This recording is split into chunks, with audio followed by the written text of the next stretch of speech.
하나님의 은총이 여러분들 위해 충만할 수 있기를 주의 이름으로 축원합니다. 이런 재미나는 이야기가 있습니다. 어떤 사람이 약속 시간에 늦어서 과속을 하며 차를 몰고 있었습니다.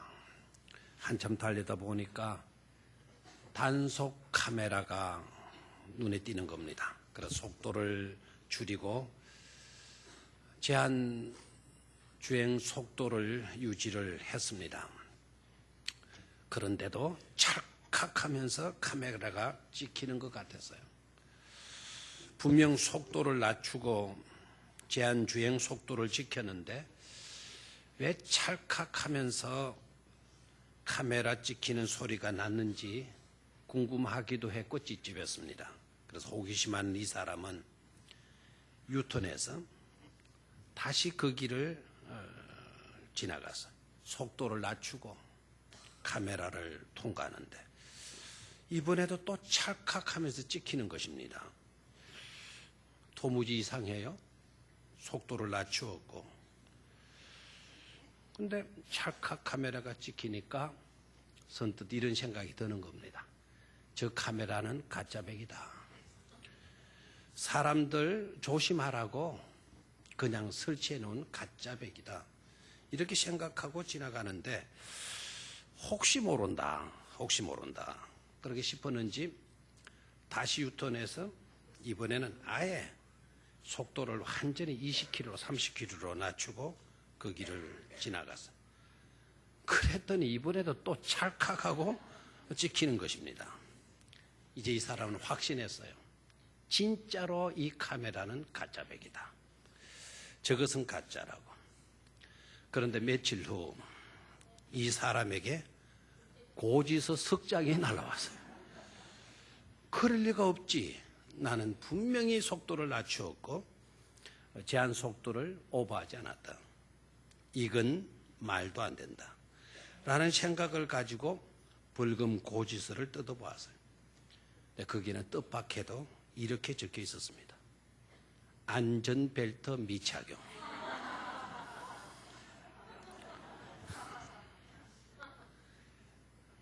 이게 인생이에요. 사람들은 저마다 자기 기준, 자기 생각을 가지고 살아가요. 자기 생각, 자기 기준에 의해서 자기는 옳다고 생각을 하는 거예요. 틀림없이 속도를 낮추었고 과속하지 않았고 나는 교통법규를 정확하게 지켰다. 문제가 있다면 저 카메라가 문제일 것이고 그리고 항상 남이 문제고 남이 잘못이다. 이렇게 비판하고 남을 정죄하고 살아가잖아요. 분명히 속도적인 면에서는 내가 틀린 바가 없어요. 속도를 준수했어요. 그 방면에는 내가 100% 옳다라는 생각을 가져도 좋을 거예요. 그런데 자기가 미처 생각하지 못하고 있었던 부분들, 다시 말하면 그 카메라는 안전벨트도 찍는 카메라는 의식을 이 사람은 전혀 갖지를 못한 데에 대해서는 이 사람은 실수하고 있었던 것이죠.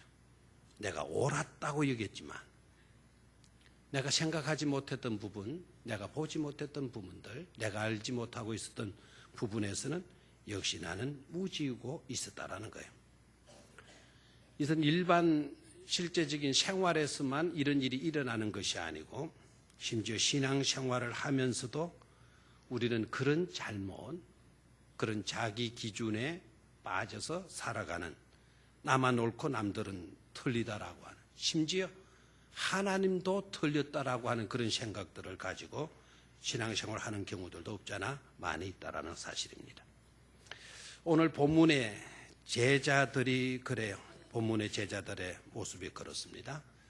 밤 사경에 몰아닥친 풍랑 때문에 이들은 고통에 빠지잖아요. 그리고 절망스러운 인생으로 허우적거리게 되었습니다. 이런 일을 당하고 보니까 우리는 뭐야? 우리는 아무것도 아니다. 자신의 존재 가치에 대해서 비관적인 생각을 가지는 거죠. 나는 쓸모없는 존재다. 자신의 존재 가치를 비하시켜요. 또 이런 일을 당하게 되면 자신의 우월감이나 자신의 온전함을 주장하면서 그 봐, 우리가 잘했지, 내가 옳았지, 너네들의 판단이 그릇되었지, 너네들은 잘못한 거야. 이렇게 남을 무시하고 남을 비하시키는 그런 현상들이 우리들의 삶 가운데도 많이 있는 것을 보게 돼요. 예수님은 그 밤 사경에 처해 있는 제자들에게 다가오셔서는 이렇게 말씀하시잖아요. 안심하라. 난이 두려워하지 말아라. 그들의 존재 가치를 인정을 해 주셨고, 그리고 그들의 불안을 제거해 주셨고, 그들에게 평안을 안겨 주셨습니다. 구약 성경을 보면 하나님께서는 기도원을 들어서 쓰시려고 기도원을 부르셨습니다. 기도원을 부르셨다라는 것은 기도원의 존재 가치를 우리 하나님께서 인정하신 것 아니겠어요? 우리 주님께서 기도원을 불러서 쓰시겠다고 하신 것은 기도원을 필요로 하신다는 말씀 아니겠어요? 그런데 그것도 사람으로가 아닌 하나님께로부터 부름을 받은 기도원은 이렇게 핑계하면서 이렇게 거부하잖아요. 사사기 6장 15절의 말씀을 보면 보소서 나의 집은 므낫세 중 극히 약하고 내 집안은 내 가문은 우리 가문들 중에서도 가장 못한 가문이고 나는 내 집에서 가장 작은 자입니다. 나는 내 집에서 가장 작은 자라고 이렇게 말을 합니다. 그러니 나 같은 것이 무엇을 할 수 있겠습니까? 저는 형편없는 그런 존재에 지나지 않습니다. 이렇게 변명을 하고 하나님의 부르심을 거부하잖아요. 자신을 비하시키고 있잖아요. 자신의 소중한 가치를 망각한 채 지금 나는 그 어떤 것도 할 수 없다라는 좌절감과 절망감에 사로잡혀 있는 것 아니겠습니까? 한마디로 나 자신은 별 볼 일이 없다. 어떻게 보면 솔직히 맞는 말일 수도 있어요. 우리 자신들을 들여다보면 실제적으로 내가 할 수 있는 일이 뭐가 있단 말입니까? 그게 맞는 말일 수도 있잖아요. 그런데 우리는 그렇게만 보고 그 이상을 볼 수 없다면, 그 이상을 우리가 생각하지 못한다고 한다면 그런 인생은 분명히 밤 사경 인생에 지나지 않는다라는 사실이에요. 그렇게만 보고 그 이상을 볼 수 없다면 이 소용돌이 속에서 정말 죽을 지경에서 생고생이나 해야 하는 그런 존재에 지나지 않는단 말입니다. 하나님은 그의 존재 가치를 인정을 하시고 계시는데 너는 이 가운데서도 너를 필요로 한다. 너는 필요한 존재다라고 이렇게 여기시고 계시는데 자신은 전혀 쓸모없는 존재다. 별 볼 일 없는 존재다. 이렇게 자기 주장, 자기 기준만을 내세우고 있다면 밤 사경 인생이 따로 없다. 그런 인생이야말로 밤 사경 인생인 것이죠. 신약 성경에 들어와서 보아도 우리는 또 다른 현실을 볼 수가 있어요. 요한복음 1장 43절 이하를 보면 여러분들이 잘 아시는 빌립과 나다나엘의 대화가 나오잖아요. 빌립이 자신의 친구 나다나엘을 찾아갑니다. 그리고 자신이 만났던 나사렛 예수, 그분은 곧 메시아다. 그분을 내가 만났다. 너도 함께 그분께로 가보자. 와보라. 이렇게 제안을 해요. 그런데 나다나엘이 어떻게 반응합니까? 그의 친구 빌립에게 웃기는 소리 그만해. 나사렛에서 무슨 선한 것이 날 수 있겠다고 그래. 택도 없는 말을 하지 말라고. 나사렛에서는 선한 것이 나올 수가 없어. 그런 달동네, 그런 형편없는 촌동네, 그런 데서 무슨 인물이 날 수 있단 말이야. 이렇게 하면서 이런 지하에 빌립의 제안을 거절해버리고 말잖아요. 자신이 갖고 있는 것으로, 자신이 경험해서 알고 있는 것으로 그건 그렇고 이건 이렇고 그 사람은 그렇다. 아예 단정을 해버리는 것입니다. 단정을 하는 것까지는 좋죠. 단정을 하되 비난하고 무시하는 쪽으로 이렇게 단정해버리고 결단해 버리는 것은 이건 문제가 될 수가 있다라는 거. 아예 좋은 쪽으로 좀 단정하고 긍정적인 것으로 인정을 해 준다고 한다면 그래도 그런 것은 쓸만하기도 하지 않겠어요? 오늘 일부 예배 마치고 난 뒤에 교인들이 돌아가는데 어린 학생 하나에게 제가 순간적으로 착각을 했어요. 총각으로 왔네? 이렇게 이야기를 해요. 우리 교회 오늘 인사하시게 될 전도사님을 보고 총각으로 왔네? 그래서 결혼하신 것을 몰라서 저러시는 분. 아니에요. 결혼했어요. 총각이 아니고 아저씨로 왔어요. 그러는데 역시 총각이래요. 그래서 모르셨어요. 애기도 따라왔어요. 애기도 달려왔어요. 이렇게 이야기를 하니까 아닙니다. 총각 같아 있으면 사람이 기분이 좋아진대요. 그러면서 하는 말이 칭찬은 고래도 춤추게 한다라는 말을 했어요. 제가 요사이 좀 머리가 좀 안 돌아가는 모양이에요. 그 칭찬으로 하는 말을 나는 모르셔서 저렇게 하시나 이렇게 생각을 했는데 비난하고 무시하는 쪽으로 단정해버리는 이거는 밤사경 인생이나 하는 짓이에요. 칭찬해주고 격려해주는 것으로 좋은 쪽으로 해석해주고 좋은 쪽으로 말해주는 그런 것으로 단정한다면 그나마도 사회를 세상을 아름답게 만드는 일이 되어지겠잖아요. 그런데 나다나엘 봐요. 그곳에서 무슨 선한 것이 날 수가 있겠어? 저 사람에게 무엇을 우리가 기대할 수가 있겠어? 그런 사람에게 나올 게 뭐가 있다? 뭐가 나올 것이 있겠어? 우리는 이런 식으로 비난하고 이런 식으로 무시하는 어조로 결단해버리잖아요. 아예 결론을 내려버리고 말지 않습니까? 나는 괜찮은데 너는 틀렸어. 자기를 비하하는 것도 문제이지만 자기를 정당화시키면서 남을 비하시키는 이것도 밤사경에 처한 인생들이 하는 모습이다 이 말입니다. 여러분, 핀잔을 주는 자는 핀잔을 받는 자들보다 더 나을까요? 그리고 핀잔은 두지 않아요. 말로는 절대로 핀잔을 주거나 무시하는 그런 말들을 하지 않아요. 그런데 속으로는요, 그렇게 단정 짓고 사는 그런 사람도 얼마나 많은지 몰라요. 말로 하지 않지만 그 사람은 저런 사람이야. 자기 속으로는 그렇게 생각하면서 살아가는 사람들이 많죠. 이런 사람이라고 해서 겉으로 표현하지 않고 마음으로만 먹고 있다고 해서 이 사람들이 다른 여타의 사람들보다 나을까요? 보다 나은 자들이라고 우리는 말할 수가 없어요. 오히려 그런 사람도 역시 밤사경 인생에 지나지 않는다. 아예 위로와 격려와 긍휼과 사랑은 초저녁부터 사라져버리고 없는 싸늘한 냉혈 인간에 지나지 않은 것이죠. 우리는 그런 인생을 절대로 살아서는 안 될 줄로 믿습니다. 그렇게 살아서는 절대로 행복할 수가 없는 것입니다.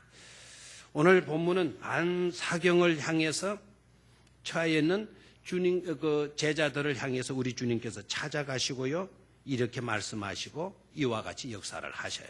첫 번째는요, 이것이 인생이다. 그러니 균형 잡기를 잘 하라 하는 것입니다. 따라하십시오. 이것이 인생이다. 그러니 균형 잡기를 잘하라. 아멘. 오늘 본문의 내용은 간접적으로요, 인간은 곧 변덕스러운 아열대성 기후와 같은 것이다 라고 말씀을 해주고 있어요. 여러분, 열대성 기후의 아열대성 기후의 특징이 바로 뭡니까? 기후의 심한 변화예요. 금방 화창했다가 금방 비가 쏟아져요. 그렇게 쏟아지던 비도 금방 딱 멈추고 햇볕이 쨍쨍 내리쬐입니다. 지난번에 우리 목사님들 66분을 모시고 필리핀 수련회를 갔었어요. 그때가 간 때가 우기 때였어요. 행사를 할 수가 없는 거예요. 금방 우리 모여서 도착 예배를 드리겠습니다. 도착 예배 준비하고 나오십시오. 그래서 다들 가벼운 차림으로, 더운 나라이니까 가벼운 차림으로 기분 좋게 신바람 나게 예배 자리에 모여서 예배 15분 드렸는데 예배 15분 딱 드리고 나가니까 폭우가 막 쏟아지고 있었어요. 필리핀의 특징을 우리에게 그대로 보여주고 있었어요. 금방 이렇게 화창했는데 아니 15분도 안 되는 이 소나기가 왜 이렇게 오나? 이거 큰일 났다. 이거 행사가 진행되겠나? 이렇게 조금 생각했더니 방에 들어가서 우위를 좀 갈아입고 이제 모이기를 바랍니다 했더니 30분 뒤에 모이겠다 했더니 30분 뒤에 보니까 또 햇빛이 쨍쨍 나고 있는 거예요. 이게 아열대성 기후의 특징이잖아요. 바로 우리 인생들이 그렇다 이거예요. 오늘 읽은 본문의 바로 앞에 내용이 여러분 무엇인지 아시잖아요? 우리 주님께서 빈들에서 오병이어의 기적을 행하신 것이에요. 빈들이 풍요로운 들판이 되었어요. 누구로 인하여서? 예수 그리스도로 인하여서. 얼마나 신바람이 나요. 이만큼 신나는 일이 어디에 있겠어요. 사람들이 웅성거렸어요. 예수 이분을 우리의 왕으로 모셔야 된다. 이분이 대통령이 되면 경제 문제 해결된다. 이분이 우리의 지도자가 되면 인생의 여러 가지 불행적인 요소는 다 극복이 되어질 수가 있다. 이분을 대통령 삼자, 이분을 왕으로 삼자, 막 이런 분위기였어요. 그리고 불과 몇 시간 뒤에는 제자들이 갈릴리 바다에서 큰 위기를 맞게 돼요. 생사의 기로에서 몸부림을 쳐요. 왜냐하면 풍랑이 일어가지고 제자들이 탔던 배가 막 뒤집어질 위기에 있으니까 막 제자들이 당황해하면서 막 어쩔 줄을 몰라 하고 있잖아요. 그런데 물 위로 예수님께서 걸어 오시는 것을 보고 전부 다 놀래 정신이 없었으니까 뭐가 온다? 유령이다 유령. 이렇게까지 혼미백산에 있었던 것을 볼 수가 있죠. 빈들이 풍요로운 들판이 됐다가 풍요로운 들판의 기쁨을 만끽하고 누려야 할 바로 그 밤에 우리 주님은 제자들을 배 타고 건너편으로 재촉해서 보내시고 가다가 보니까 풍랑 만나서 큰 위기에 빠지게 되고 또 당당하게 무리를 걷던 베드로, 이만큼 신바람 나는 일이 어디에 있겠어요? 무리를 걷던 베드로가 한순간에 바닷속으로 침몰해 가는 그런 광경을 볼 수가 있잖아요. 간접적으로 우리에게 무엇을 말해주는 것일까요? 이것이 바로 인생이라는 것이죠. 금방 맑았다가 금방 소나기가 내리고 금방 좋았다가 금방 나빠지는 것이 우리의 인생이다. 그러니 어떻게 살아야 하나? 삶의 지혜가 필요한 것이죠. 그래서 전도서는 우리에게 이렇게 교훈을 하고 있습니다. 전도서 7장 14절의 말씀을 보니까 형통한 날에는 기뻐하고 공고한 날에는 되돌아보라. 한번 따라 하십시오. 형통한 날에는 기뻐하고 공고한 날에는 되돌아보아라. 무슨 말씀을 하는 것일까요? 즉 형통할 때에는 마냥 들뜨고 교만할 것만 아니다라는 거예요. 균형 잡기를 잘하라는 거예요. 잘 나갈 때 교만으로 기울어지지 않도록, 들뜨는 것으로만 기울어지지 않도록 균형 잡기를 잘해라. 이렇게 나에게 주어지는 이와 같은 형통은 하나님께로부터 말미암은 것이다. 하나님이 주신 기쁨, 하나님이 주신 은혜이니만큼 이것을 기뻐하고 이것에 대해서 감사할 수 있어야 된다. 들뜨고 교만한 것으로 기울어지면 우리의 인생은 무너지고 마는 것이다. 그리고 공고한 날에는 하나님께서 이 일을 통해서 무엇을 기대하시는 것일까?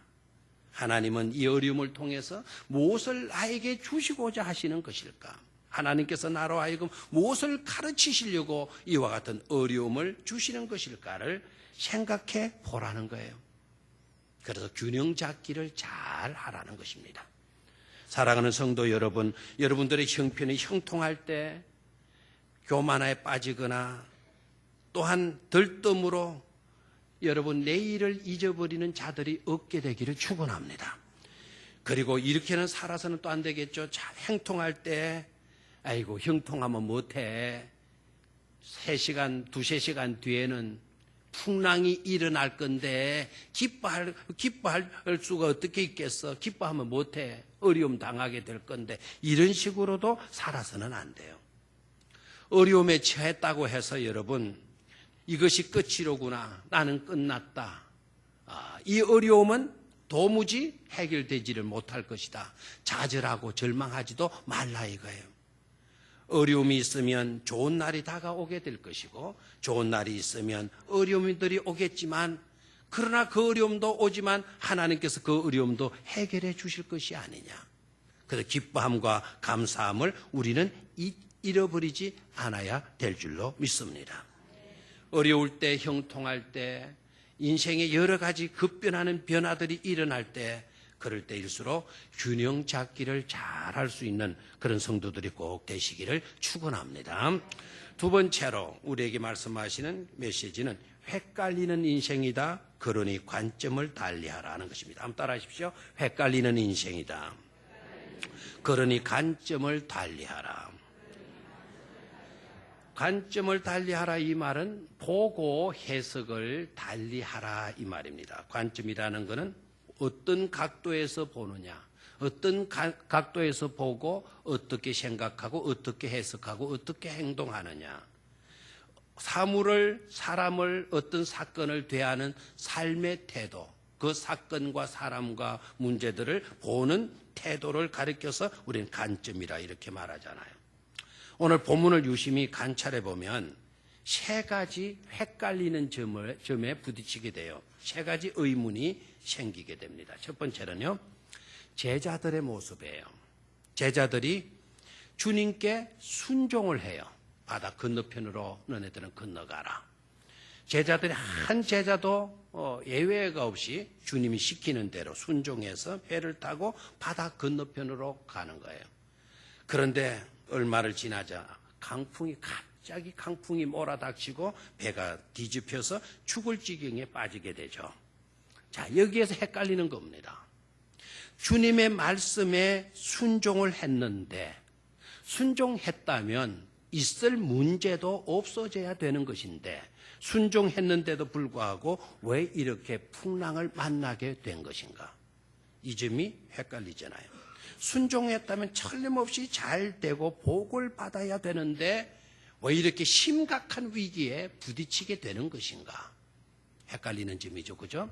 여러분, 순종하면 아브라함도 순종해서 복을 받았고 이삭도 순종해서 복을 받았고 다 순종해서 복을 받았는데 왜 제자들은 주님께 순종했는데도 복 받기는 그냥 오히려 삶의 위태한 위경에 부딪히게 되어진 것인가? 헷갈리는 일이죠. 그죠? 두 번째 헷갈리는 점은 왜 그렇게 예수님은 재촉해서 제자들을 가게 하셨는지. 지금 오병이어의 기적이 일어나가지고 사람들마다 벅찬 감격에 들떠 있잖아요. 막 예수님을 왕으로 삼아야 된다라고 하는 이런 여론들이 막 뜨겁게 들끓고 있는 마당인데 그렇다면 제자들이 그런 것을 구경하면서 야, 우리 주님의 제자들이 잘했지 그지? 막 이런 것을 좀 느끼고 함께 기뻐하는 시간들을 좀 더 가지다가 가게 하셨으면 됐을 건데 왜 재촉해서 서둘러서 바다 건너편으로 가게 하신 것인가? 우리 주님은 오늘의 눈앞에 일어나는 현상만 보시는 것이 아니잖아요. 요새는 사람도 앞에 일기가 내일 일기가 어떻게 될 것인지를 알고 예보하잖아요. 오늘 저녁에는 비가 온다 그러대요. 전국적으로. 저녁을 당하지 않아도 사람의 머리로도 사람의 실력으로도 사람의 지식으로도 저녁에 비 올 것을 예측을 해요. 예수 그리스도는 성자이시지 않습니까? 성자 하나님이시지 않습니까? 아들이신 하나님이시잖아요. 전체 우주 만물을 다 통솔하시고 통괄하시는 하나님이신 줄로 믿습니다. 그렇다면 3시간 뒤에 풍랑이 일어날 것을 누구보다도 예수님은 잘 아셨을 거예요.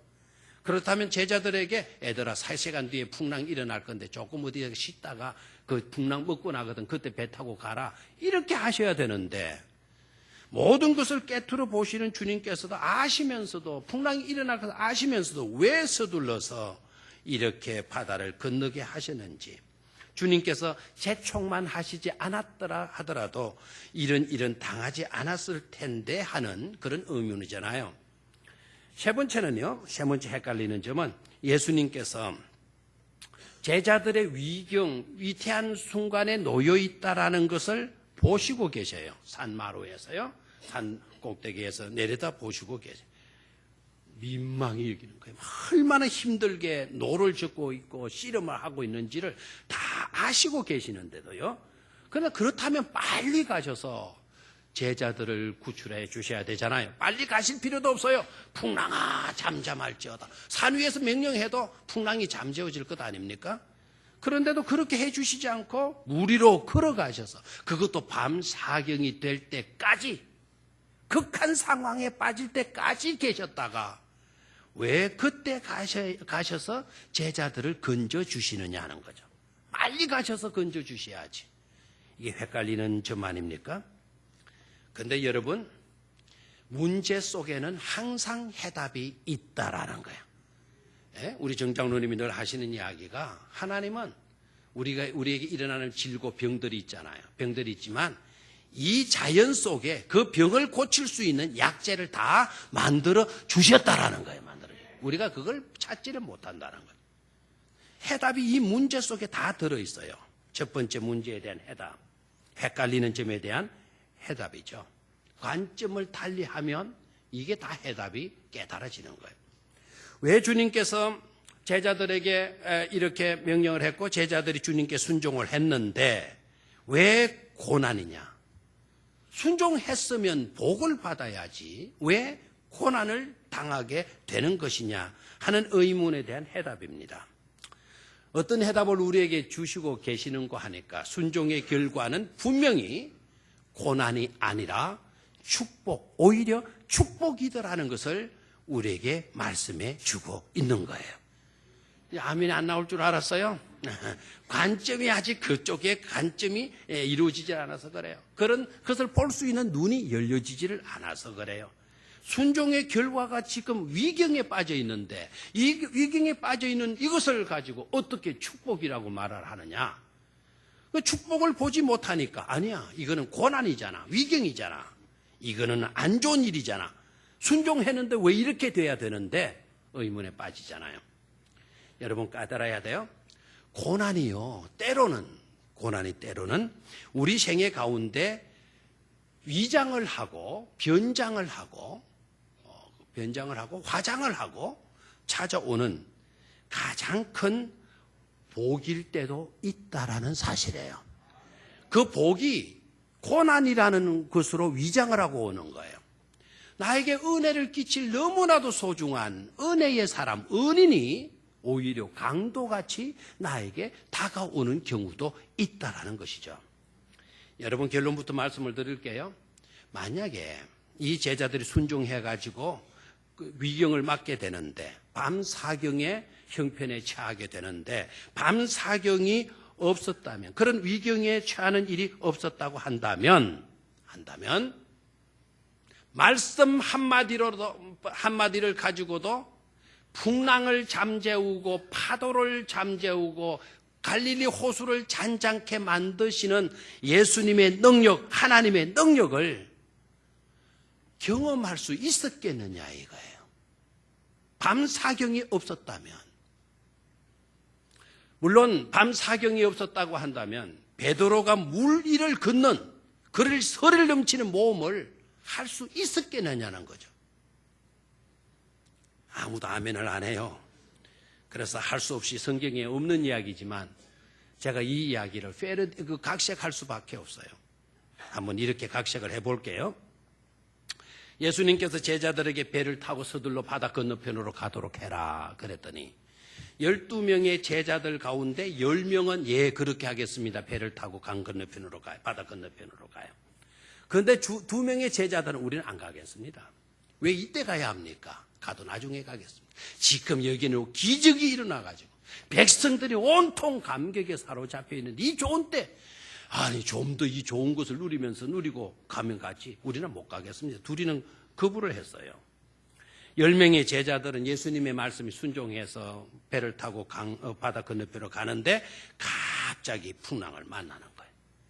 이건 보통 풍랑, 배가 완전히 뒤집어지게 됐어요. 어부 출신으로 배를 어떻게 몰아야 된다라는 것을 알고 있는 기술을 가지고 있었지만 할 수가 없는 거예요. 막 제자들이 막 당황해지기 시작했겠죠. 그때 10명의 제자들이요. 어떤 마음, 어떤 생각들을 했을 것 같아요. 괜히 왔다. 이거 괜히 순종해가지고 이런 생고생 다 하는구나. 안 온 그 두 친구들, 그 친구들 진짜 부럽다. 글마들 그거 진짜 잘했네.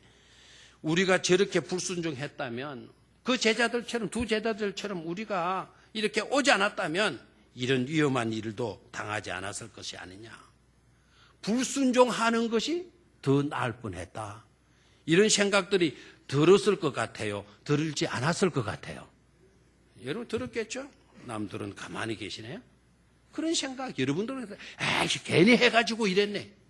차라리 불순종했으면 나았을 건데 왜 순종해가지고 내가 이런 꼴이 돼야 되는데 막 이런 불만 이런 불평들이 일어날 수 있지 않겠어요? 자, 다시 한번요. 두 제자의 입장으로 가봐요. 두 제자들. 강 이편에서 보니까 파도가 밀려오는데 막 풍랑이 부르치는데 제자들 친구들 10명 생각하지 않겠어요? 그 친구들 봐. 잘난 체 하더니 말이에요.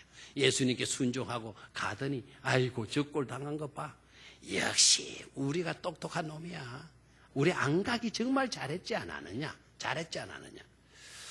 불순종 때로는 뭐도 필요하다. 불순종도 필요해. 이럴 때 보면 이런 생각이 들었을 것 같아요? 들지 않았을 것 같아요? 여러분 실제적인 패러디를 제가 이런 쪽으로 하지만 우리들의 실제적인 삶에서도 그런 경우들이 많이 있잖아요. 아이고 새벽기도 그렇게 열심히 나가더니 새벽기도 가다가 차에 부딪히듯 교통사고 당했대. 이러면은 여러분 뭐라고 생각해요? 그래 나는 새벽기도 아예 안 가니까 그런 사고 안 당해. 나 같은 사람도 때론 필요한 것 아니겠어? 이런 생각하잖아요. 여러분 이 제자들이 그래요. 여러분 어떻습니까? 10명의 제자들이 순종해서 불행을 자초하고 있는 겁니까? 순종이 불순종보다 못한 것입니까? 때로는 불순종이 순종보다 나은 것입니까? 두 제자들이 불순종했어요. 두 제자해서 그런 위경을 당하지 않게 되었으니까 두 제자들이 오히려 잘한 처사라고 여러분 그렇게 여겨집니까? 그렇게 받아집니까? 여러분 중대한 것을 놓치고 있는 것입니다. 언뜻 보기에는 두 제자가 잘한 것처럼 보이지만 이 두 명의 제자들에게 결정적인 것이 놓쳐지고 있다. 결정적인 것을 놓치고 있다는 것을 우리는 깨달을 수 있어야 돼요. 그 결정적인 것이 바로 뭘까요? 바로 풍랑을 잠잠케 하시는 한마디의 말씀으로도 풍랑이 잠잠케 되는 주님의 그 능력을 체험할 수는 없는 것 아닙니까? 주님의 능력을 체험하는 이 엄청난 일을 두 명의 제자들은 놓치고 있는 것이죠.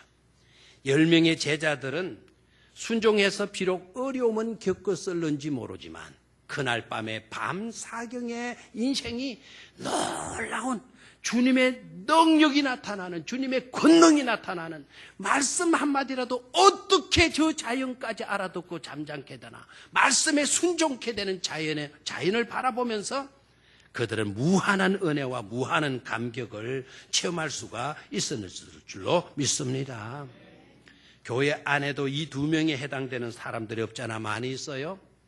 주일을 성수도 안 하고 11조도 안 내고 제멋대로 자기 방식으로 신앙생활하는 사람들이 있잖아요. 그런데도 우선 보기에는 그런 사람들이 훨씬 더 잘 사는 것 같이 보이는 경우도 있잖아요. 그러나 아무런 순종 없이 신앙생활하는 사람들은 편하게는 예수 믿을지 모르지만 편하게는 교회는 왔다 갔다 할 수 있을는지는 모르지만 그들에게 있는 결정적인 문제는 살아계신 하나님을 만나고 살아계신 하나님의 능력을 체험할 수는 없다라는 것을 우리는 깨달아야 될 줄로 믿습니다. 또한 예수님은 왜 그렇게 급하게 제자들을 재촉해서 가게 하셨는가? 풍랑이 오실 줄 알았다면 조금 있다가 가라 이렇게 하셔야 될 텐데 왜 급하게 서둘러서 재촉해서 다구쳐가지고 제자들로 하여금 강바다 건너편으로 가게 하셨는가? 예수님의 뜻은 다른 데 있었기 때문에 그렇죠. 예수님은 이렇게 생각하신 것 같아요. 사람들로부터 인기 얻고 세상 사람들로부터 명예 주어지는 일이라고 해서 거기에 사로잡히고 거기에 묻히는 그것보다는 하나님의 뜻하신 바를 이루기 위해서 묵묵히 발걸음을 옮겨 놓는 것이 더 우리에게는 주어진 은혜요, 주어진 사명이요, 주어진 축복이라는 것을 그런 관점으로 예수님께서 보셨기 때문에 제자들을 서둘러서 바다 건너편으로 보내시게 하신 줄로 믿습니다. 중요한 것은 늘 이성적으로 생각하고 이성적으로 계산하고 이성적으로 판단하던 방식에서 이성적인 틀을 꿰라 영적인 해석, 신앙적인 해석으로 나아가라는 거예요. 사람의 생각은 그럴 때는 순종 안 하는 게 더 나을 것처럼 느껴지더라도 그건 사람의 생각이다. 믿음의 생각은 아니다. 믿음으로 나아가기만 하면 풍랑 닥치면 오히려 하나님의 능력을 체험할 수 있는 더 깊은 은혜를 만끽할 수 있는 그런 기회를 우리가 맞는 것이다. 그렇게 믿고 믿음으로 도전하기를 우리 하나님은 기뻐하시는 줄로 믿습니다. 세 번째 헷갈리는 점 뭡니까? 왜 진작 가셔서 제자들을 구출해 내시지? 왜 밤 사경까지 기다리셨다가 밤 사경의 경험을 하도록 하셨는가? 거기에 대한 해답도 분명하잖아요. 일찍 가서 구원해 주시면 자기네들도 얼마든지 이 난관을 극복할 수 있을 것으로 제자들이 생각해요. 주님 오시지 않아도 우리 배 젓는 데는 전문가예요. 우리가 해낼 수 있었는데 괜히 주님이 오셔가지고 이럴 수도 있잖아요. 자식들에게 여러분 해봐요.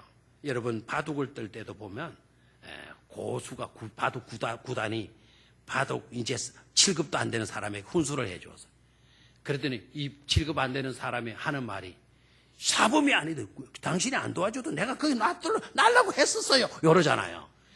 기분 나쁘잖아요. 구단이 볼 때 너는 그게 놀 사람이 아니다. 그러면 지가 놀 수 있는 것으로 생각을 해요. 다 진 바둑을 이제 쩔쩔 자기 힘으로는 도무지 회복할 수 없는 바둑을 구단이 와가지고 다 매수 놓으니까 역전이 돼버렸어요. 그러면 뭐라고 생각해요? 역시 당신은 대단하시다. 이렇게 나오잖아요. 우리가 진작 예수님께서 오셔가지고 제자들을 도우시면 우리가 다 건널 수 있는데 이 풍랑 해치고 우리가 노져갈 수 있는데 그러니까 주님께서 오셔가지고 이렇게 하셨다고 이렇게 나오잖아요. 그래서 예수님은 밤 사경까지 기다리시는 거예요. 도무지 우리 힘으로는 어떻게 할 수 없는 상황에 이르렀을 때 오셔서 풍랑을 잠재워 주신 것이죠. 주님이 아니고서는 우리는 절대로 홀로 살아갈 수 없는 존재이다. 주님께서 오셔서 구해 주시지 아니하면 우리 힘으로는 도무지 구원받는다라는 것은 불가능한 상황이다. 불가항력적인 상황에서 주님께서 오셔서 우리를 건져 주신 것이다. 그래서 우리는 주님 없이는 못 삽니다. 라는 이런 고백이 나오게 하도록 우리 주님은 밤 사경까지 기다리시고 계시는 줄로 믿습니다. 관점을 달리 할 수 있게 되기를 축원합니다. 어떤 문제 놓이든지 간에 해석을 신앙적으로 잘할 수 있는 우리 병영교 성도님들이 되시기를 주의 이름으로 축원합니다. 마지막 세 번째로 패배주의, 피해의식 인생이다. 그러나 그런 것에 매이지 말고 모험적으로 온난 상승 기류를 타라 하는 것입니다. 한번 따라 하십시오. 패배주의, 피해의식 인생이다. 모험적으로 온난 상승 기류를 타라. 아멘. 자타가 지금은요, 우리 주변 상황이 어떻게 변하고 있는가 하니까 자꾸만 패배주의 기류에 휩싸이고 있다라는 거예요. 희망이 없다라는 겁니다. 되는 것이 없다라는 거예요. 모든 것이 털려먹었다는 겁니다. 문제 아닌 것이 없다는 겁니다. 썩지 않은 것이 없다는 거예요. 정치도 썩었고 이 사회도 썩었고 모든 것이 다 썩었다. 회다도 썩었고 심지어 교회도 다 썩었다. 패배주의 기류가 휩싸고 있다는 거예요. 불만하고 불평하는 것이죠. 이것이 문제고 저것이 문제다라고 이야기를 해요. 요 사이는 엔티 기독교인들이 얼마나 기독교를 공격하고 욕하는지 몰라요. 거기에 휩싸여 가지고 기독교인들마저도 그렇게 여기는 신앙인들도 없잖아 많이 있어요. 패배주의가 지금 만무하고 있잖아요. 패배주의의 또 하나의 심각한 문제는요, 패배주의는 피해의식을 낳는다는 데 문제가 있는 거예요. 피해의식에 빠지게 만들어요. 대학에 떨어진 학생이 그 대학을 비방합니다. 지가 좋아가지고 우리 임 교수님이 오늘 계시는데 유니스트에 지가 좋아가지고 지원을 했어요. 그래서 떨어졌어요. 떨어졌더니 유니스트가 어떠고 저떠고 나쁜 대학이라고 이렇게 말을 하네요. 좋아서 지원해놓고 떨어지니까 그 대학을 욕해요. 왜 그래요? 피해의식 때문에 그런 거죠. 게으름으로 빈곤에 빠진 자가 괜히 부자를 비방합니다. 나태에 빠져가지고 못 사게 되니까 오히려 밤을 새워가면서 일하고 일해서 돈을 벌었는데 그 돈 번 부자들을 막 무시하고 괄시하고 비방하잖아요. 무지한 사람이 지성인을 미워합니다. 못난 자식이 부모에 대한 불만이 더 많습니다. 왜 그래요? 자신이 못났기 때문에. 피해의식에 빠져 있기 때문인 것이죠. 여러분, 풍랑에만 집착해서는 안 됩니다. 흔들리는 배만 움켜잡으려고 해서는 안 됩니다. 문제만 보고 이것이 문제다, 저것이 문제다, 문제에만 사로잡혀 있어서도 안 됩니다. 성경은 줄곧 저와 여러분에게 뭐라고 말씀하시는지 아시죠? 눈을 들어 물 위를 걸어오시는 주님을 바라보라고 말씀하십니다.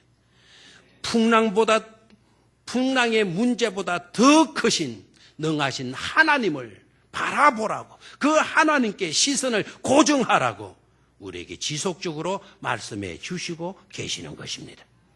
주님께서는 우리에게 다가오셔서 말씀을 하십니다. 내니 두려워 말라. 내니 두려워 말라. 나다. 유령이 아니라 예수다. 하나님의 아들인 메시아다. 그리스도다. 너를 구원해 주려고 온 내니 두려워 말라. 평안할지어다.